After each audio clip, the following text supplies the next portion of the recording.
You know niggas whole life grew up on that trap and shit. Everybody fucked up, so you couldn't ask for shit. But you know it's out there, homie, it's a bag to get you crazy if you think that I'm dependent on some rap and shit. I've been trying to tell y'all, you don't know the half of it. Niggas shooting with the same finger that he ratting with. Rolling through the city with a pretty little ratchet bitch. She gon' miss this jet, cause she always talking back and shit. Homies on the north side, I be trading ratchets with. Heard the nigga told, that's a body that we had. So it wouldn't be an interview about Reese Bangem if we didn't talk about Frankford. Yeah, before we talk about anything, I just want to let you know that was a great question you asked. Of course, I got you, Jay. That last question about you already know. You know, I'm trying to get people up on it, man. I'm trying to give them the game. It's a great question for them to just understand why I'm doing what I'm doing with this website and this and this platform. Cause you like truly indie for real. Like you doing everything indie.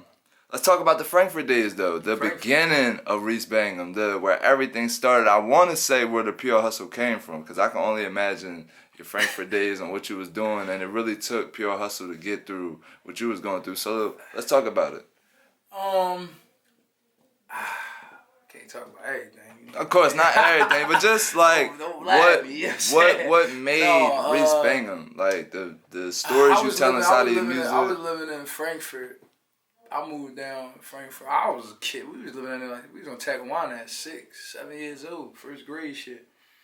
But Frankfurt really like played the major part just for like that's where all my homies at. That's where everything happened. Like you know, the first championship I ever won was in Frankfurt. Right. The first time I ran from cops, I was in Frankfurt. Right. The first time I was able to go to McDonald's, I was in Frankfurt. Like everything that I did for the first time, I probably was in Frankfurt. You know what I mean? First time I smoked the L, I was behind my mom crib at a different crib, but I was with some Frankfurt niggas. You know what I'm saying? Right. But bro, every time, like everything I ever did for the first time, pretty much, you know, that shit happened down there. And all my core friends, like all the real people that I grew up with, I went to all the schools. I went to, you know, except Frankfurt High. My mom wasn't really with that. She wasn't feeling that. And, you know, I started going to placement things after that. Right, so that's a whole nother story.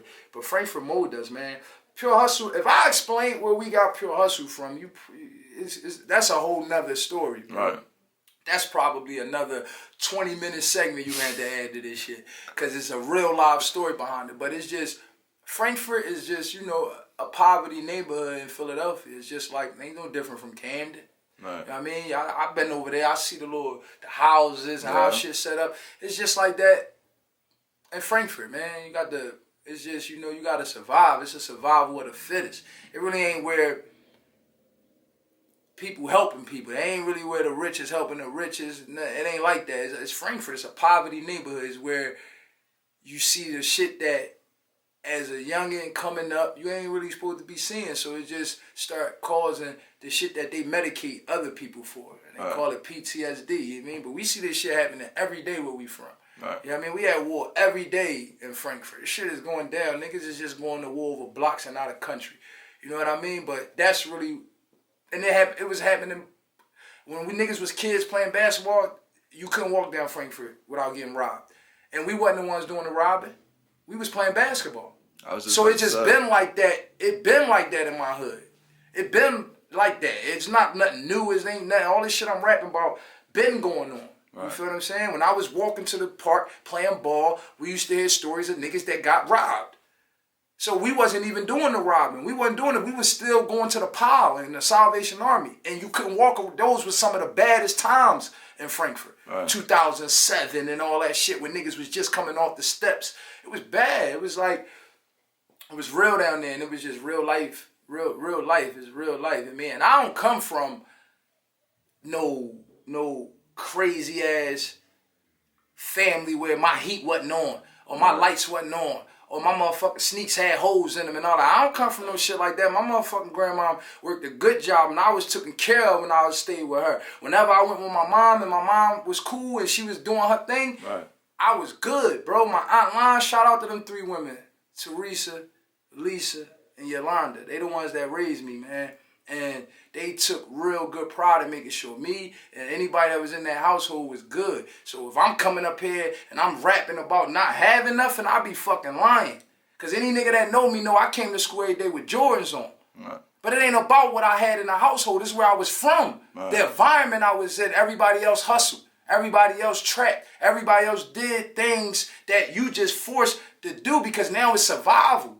Right. So you might have everything, but if you go outside and somebody trying to take it, what you gonna do? Survive. You gotta survive. You gotta survive, bro. You feel what I'm saying? So it's like, my neighborhood crazy. It's a wild neighborhood, man. But I'm not gonna sit here and tell this interview or anybody that I'm from like this broken home. Like, broken home mean I ain't had no pop. Yeah, that's real. Yeah. But that shit didn't matter because I still had everything I needed. Right. Maybe not daddy love, daddy goddess, daddy game, but that shit ain't really, I don't feel like it affected me not having him because I was cool, bro. I had everything I ever needed, everything I wanted, I was straight. Right. It was never no, you come in the house and the motherfucking oven open because you gotta heat the crib up. Yeah. So I ain't rapping about that type of shit. Right. If you listen, I'm never gonna say no shit like that because that's disrespecting the women that raised me. They wasn't going for that. Ain't no lights off and ain't nobody fucking eating in the crib. Picture that, nigga. We eating and we feeding all our friends who can't eat. So they coming to stay at my crib all week. Right.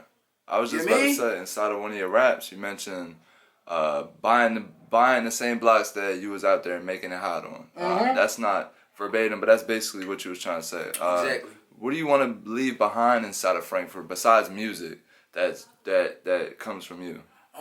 With me, man, I just want to, I'm going to keep it real. I'm going to be all the way real with you, man. If I could tap it, if I could say something that could save a grown-ass man, I'll pat myself on the back. This shit for me is about the kids, man. Like, if I can do anything from Reese Bangem, man, I'm trying to say them youngins, man. I'm trying to go down my way, open up some Salvation Armies and POWs and shit that we had that ain't there no more. All them buildings is closed and they vacant. Yeah. So we walking by, I'm like, yo, remember we used to play ball in there? It's a big ass gym in there, but the whole building closed, bro. Yeah. You know what I mean? That shit should be open. You should be giving them little motherfuckers something to do than running up and down my motherfucking folks' block. Yeah. With nothing to do, so now they smoking weed at the fucking park. Right. Because there's nothing to do. So if you asking me, if I do it how I really want to do it, everything I do gonna be coming back for the kids, man. It's gonna be for the kids that's in my hood. Hopefully I could touch some grown ass men to understand. But you know, if I could do anything, I end dumb shit like senseless beefs and bullshit like that. But that's just not nothing that, you know, as a whole, everybody gotta be on it. Yeah. So you can't end this block from beefing with that block if everybody ain't on what I'm on. Yeah. So I can't even say that.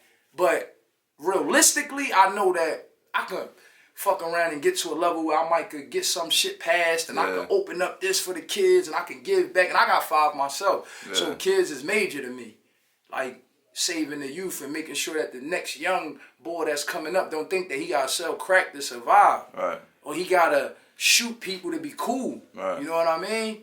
You got somebody from Frankford that's real close to you that you mentioned a lot inside of your raps. Deo.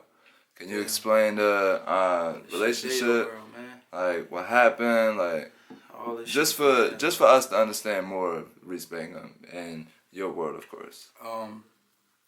Deo, that was my man Devin. My man Devin Gashard.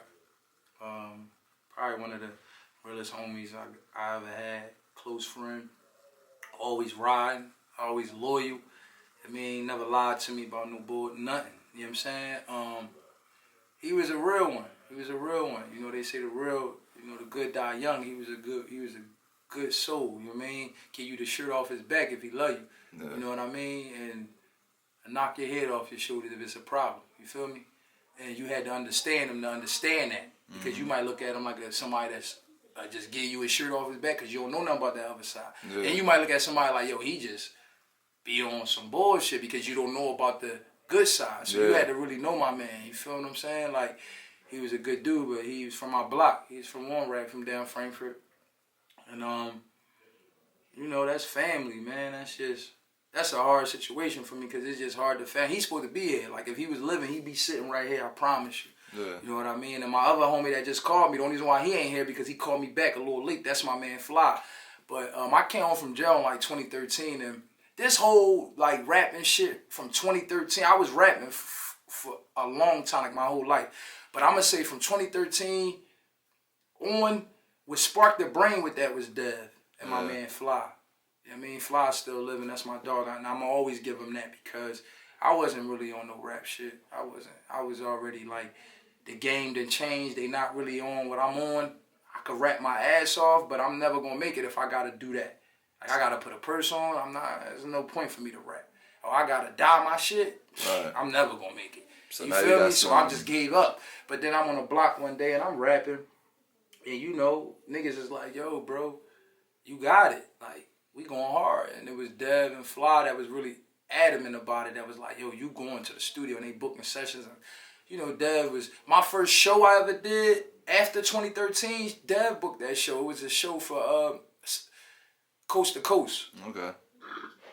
It was a Coast to Coast show. Dev booked the show.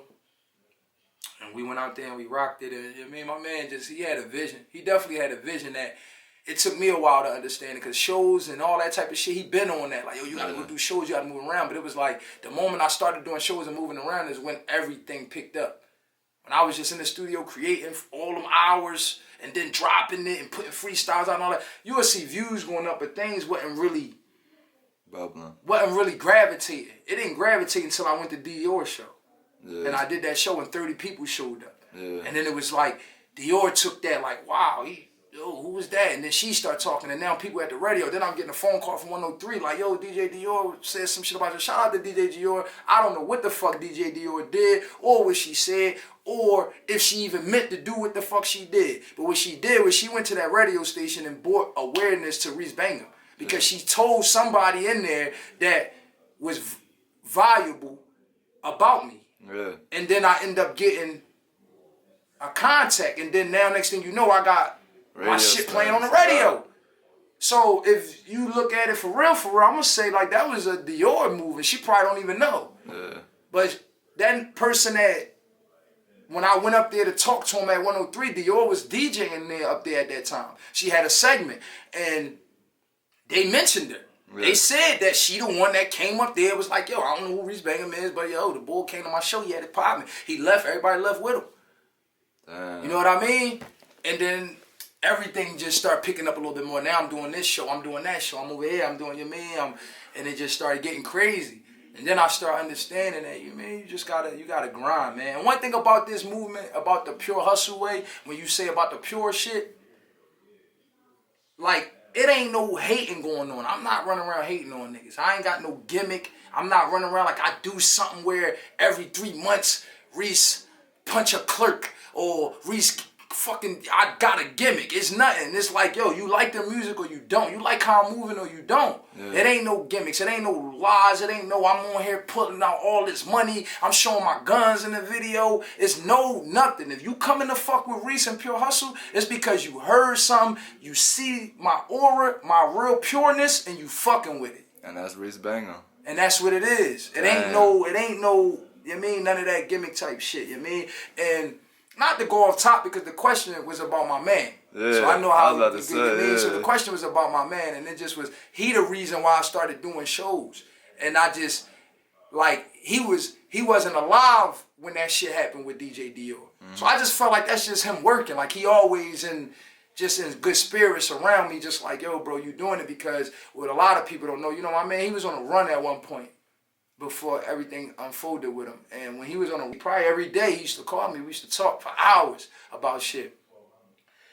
And his one promise from me to him was like, bro, just don't ever stop. I don't give a fuck what you do, just rap, bro, because one day that shit gonna pop for you. Yeah.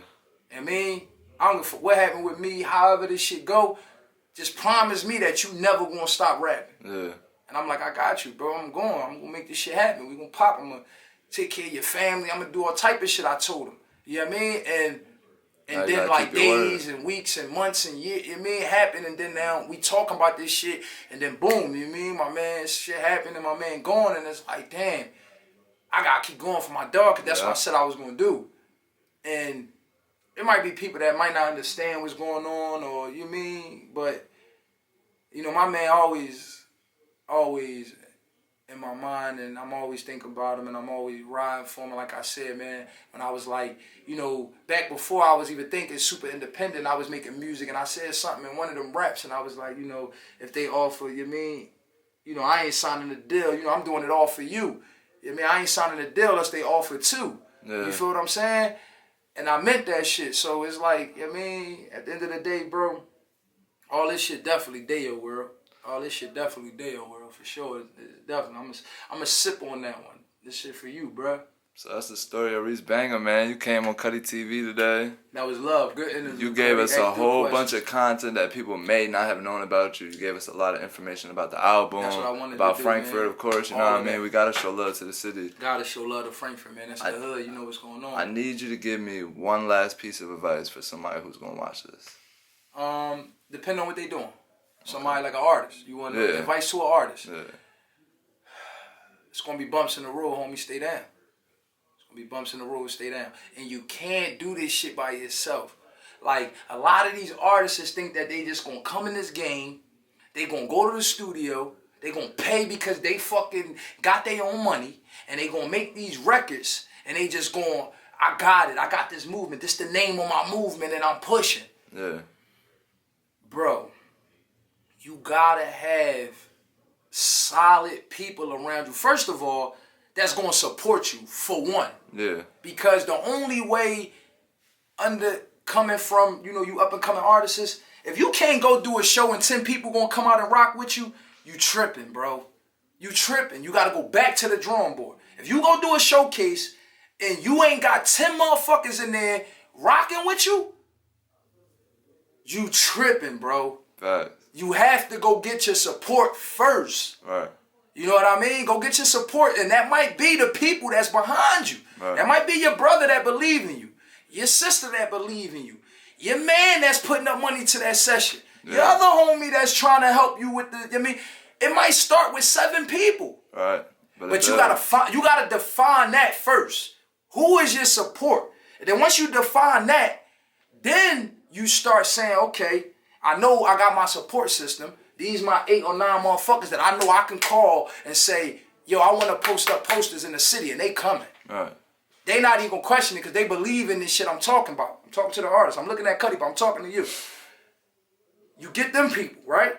Now, when you got 7, 8 motherfuckers that you can call, that's going to tell you that, yo, I'm going to go put this up. I'm going to go stamp that up. I'm going to go rock with you. I'm constantly posting everything you doing. You doing good, bro. You got 8 or 10 motherfucking fans. Now, you might look at your brother like that's your brother, but if he going to do all that, he is a genuine fan. He's a supporter. He's a fan. So now you take that, right?